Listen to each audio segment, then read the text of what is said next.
Il n'est plus temps de continuer à endurer cette vision mortifère et moribonde.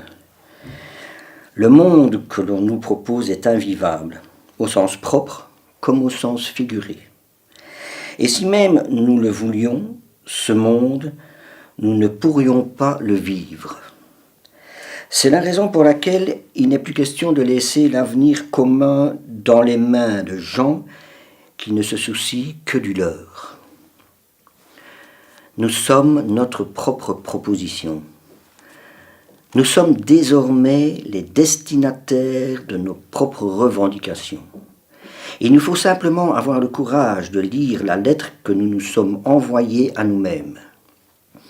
Il ne s'agit pas de modérer ce qui est à l'œuvre. Il ne s'agit pas de négocier pour que le chemin nous soit un peu moins ardu. Il ne s'agit pas d'aménager l'invisible, l'invivable. Il ne s'agit pas simplement de ne pas le vivre et de ne pas le faire vivre à personne.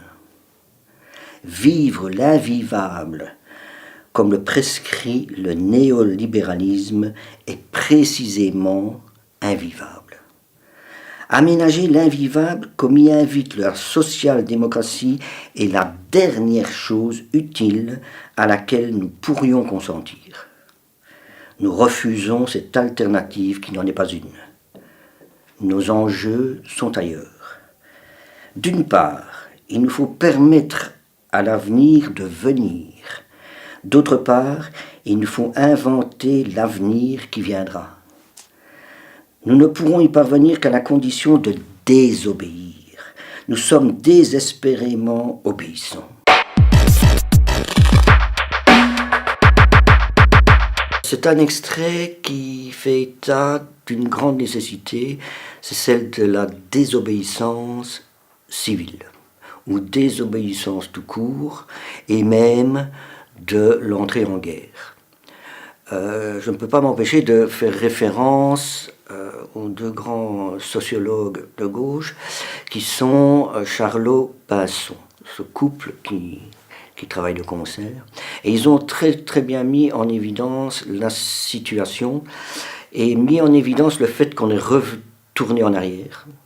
On est retourné jusqu'à Karl Marx, où là les choses étaient claires, on parlait de lutte des classes, les patrons, les ouvriers. Bon. Les patrons ne sont plus les mêmes patrons, ils ont d'autres masques, et les ouvriers ne sont plus les mêmes ouvriers, ils ont aussi, si on veut, d'autres masques. Il y a la classe moyenne qu'il n'y avait pas avant, mais le résultat ne change pas. Le système néolibéral s'est mis en place en mettant en valeur un clan, le clan des personnes qui ont les moyens, et un autre clan, le clan des personnes qui n'ont pas les moyens et qui, actuellement, sont en train de crever. C'est bien pour ça qu'on a vu l'éclosion du mouvement des Gilets jaunes, et par ailleurs, c'est un peu différent, mais l'éclosion de nos jeunes qui décident tous les jeudis de quitter l'école. La guerre est une chose nécessaire, parce que si on n'entre pas en guerre, on va continuer comme ça, il ne se passera rien.